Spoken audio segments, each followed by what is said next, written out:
Good morning, everyone. I'm thrilled to be a part of this program. And as I was invited to present, I got a little message later in the process saying, please also include something personal. And so I'm starting by presenting something very personal, which is, this is me graduating from nursing school 42 years ago.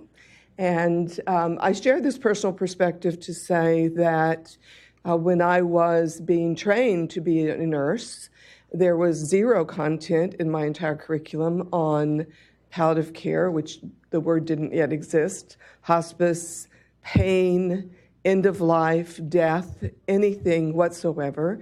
And in fact, when we went into the clinical setting, I always will remember that as we and our nursing school instructor went onto the units to select patients that we would care for, the standard response was, if the staff would describe, oh, yes, Mr. Smith is in room 130, but, he might die, it was as if there was a severe allergy because the immediate response was, oh, absolutely not. We would never assign a nursing student to be with a patient who might die. And so, of course, after 4 years of nursing in which there was zero focus on pain or symptom management or end-of-life care, what did I do? Of course, I went to work on a 40-bed oncology unit. And so I think that's what today is about. Today is about this enormous gap that exists between what we were trained to do and what we actually do in our daily practice, and who are the patients that we really hope to serve. Well, we absolutely believe that nurses play a key role in palliative care. There's no other health professional that spends more time at the bedside than the nurse. And nurses support the physical, the psychological, the social, and spiritual needs of patients. And certainly nurses collaborate with other team members. Nurses are central to interdisciplinary care in serious illness. I'm going to be sharing with you a bit of the history of the End-of-Life Nursing Education Consortium project, which began in the year 2000, funded initially by a grant from the Robert Wood Johnson Foundation. Our first course was held in January 2001, and from the first day that we began, ELNEC has been a partnership between my organization, the City of Hope, and the American Association of Colleges of Nursing. And I think that initial partnership and everything that you will hear about our last 20 years speaks to the importance of that partnership. I'm going to share primarily the education we've done for practicing clinicians, and later on this panel, Dr. Deborah Troutman, the CEO of AACN, will share with you our work in undergraduate and graduate programs of nursing throughout the United States. So the ELNEC curriculum, our training within ELNEC, consists of 8 modules. And so I share this to really show you the span of, what is it that new nurses, as like me, didn't get but need to have if we're going to provide good care to seriously ill patients across the spectrum from infants to geriatric care.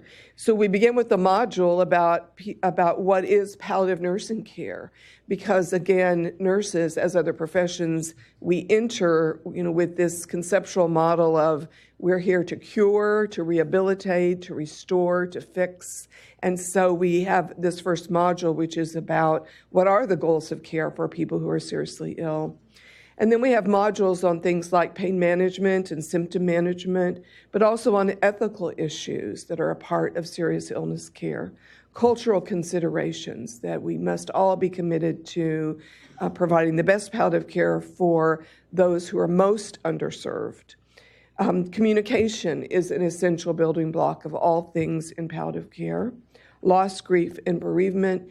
And we, as with many curricula, do have an entire module focused on final hours or care of the patient approaching the time of death, because we know there are real quality care issues in caring for people who are actively dying.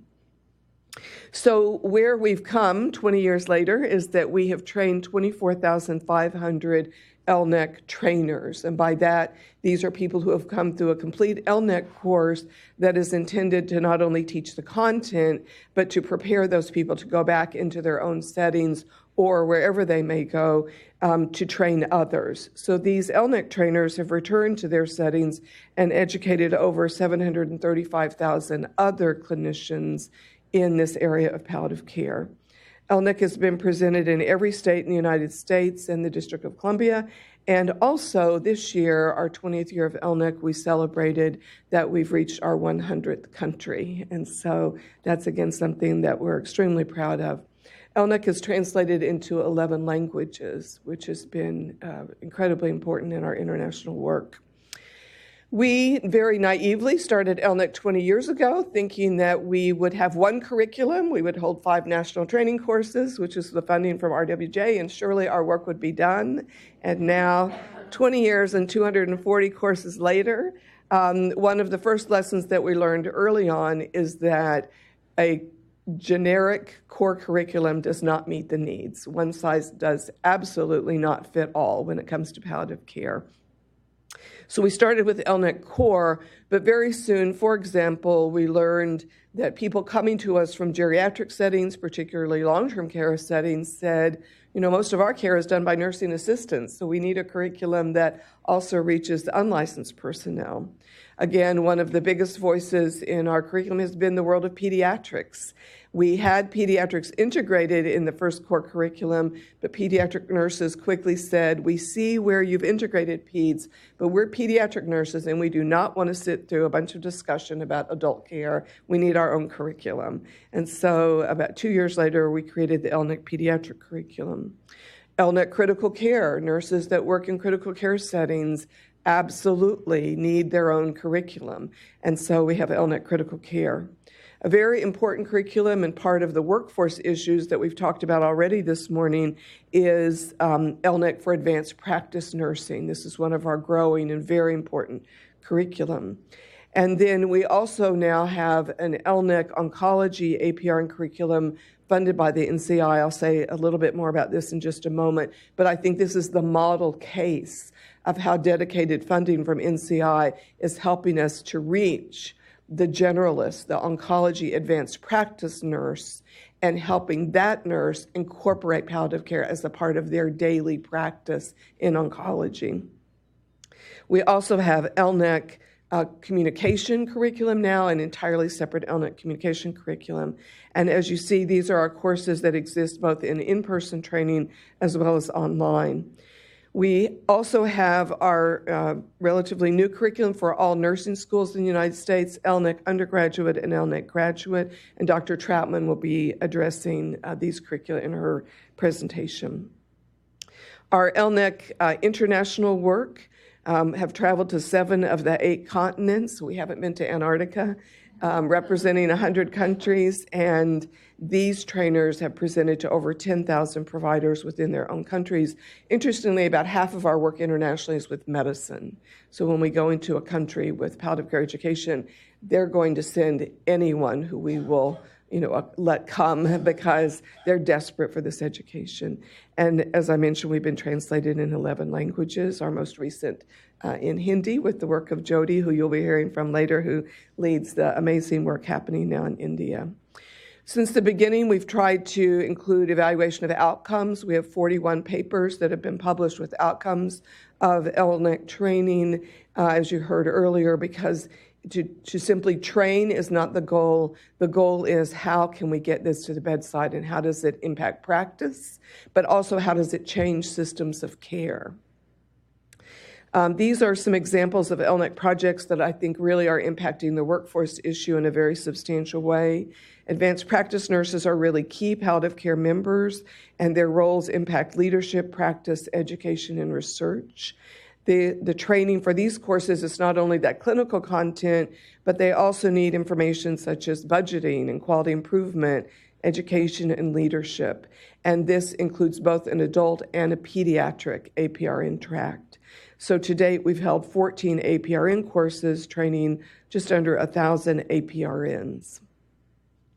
Also, this is the case of oncology. We know that nurses with advanced practice education have enormous opportunity to assist in transforming the nation's healthcare system, especially in oncology. So with this current NCI-funded R25, we're hosting 5 national courses available to oncology APRNs to prepare them to be generalists. We've held the first 3 courses. We've trained just under 300 APRNs, representing 44 states in the United States, including the District of Columbia.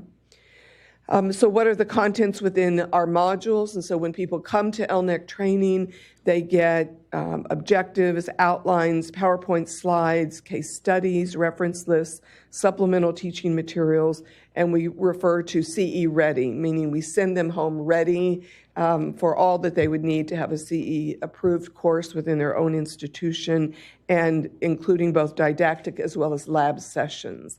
Much of what we do in the field of palliative care is a clinical skill. So we practice with role play and many other interactive learning means and not just lecture. Throughout every ELNEC curriculum, we focus on some key themes, that the family is the unit of care, that nurses play a vital role as advocates, particularly for underserved communities, the importance of honoring culture, so we try to make sure that all of our teaching, exercises, cases, etc., are very inclusive of diverse communities. Attention to special populations such as the poor, people imprisoned.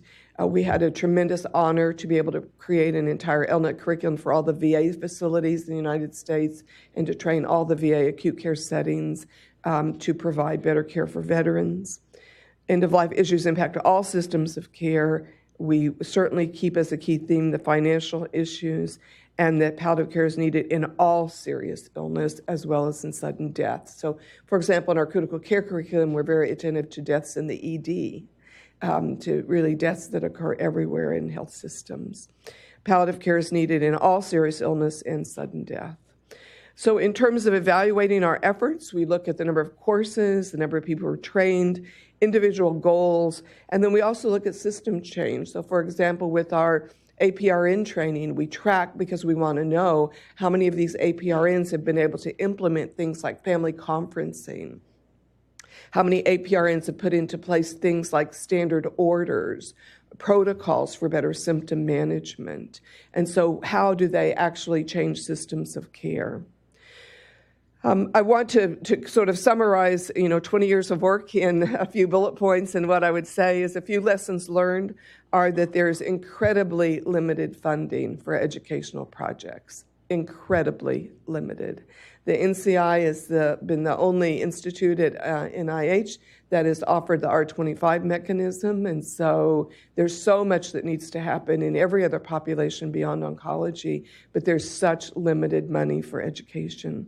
There's also very limited funding across hospitals and agencies for nurses to attend a course, and we really need funding for scholarships. Just as an example, we held a course just a month or so ago, one of our oncology advanced practice courses, and we were able to appeal to NCI to let us use a little bit of money that we had, about $20,000, to provide the travel support for nurses in underserved communities. And we were holding this course in the South, so targeting African-American nurses to come.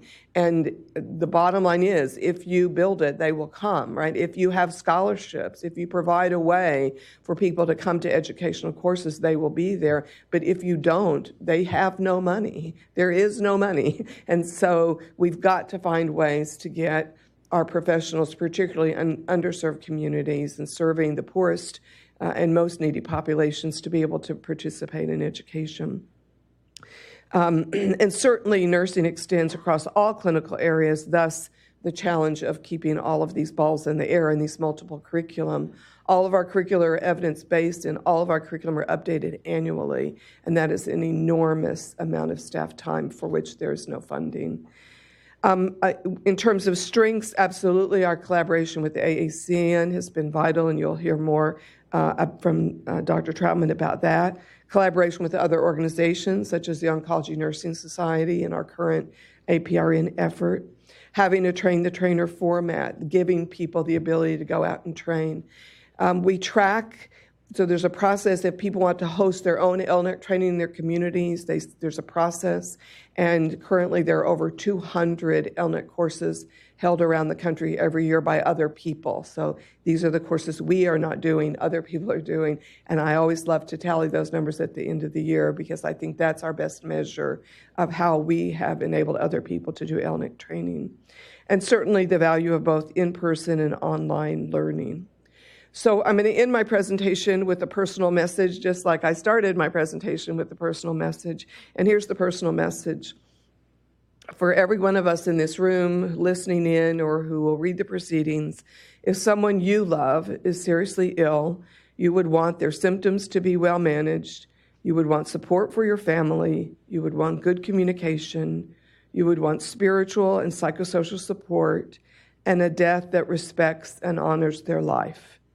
And that won't happen unless clinicians are trained to provide that care. Thank you very much.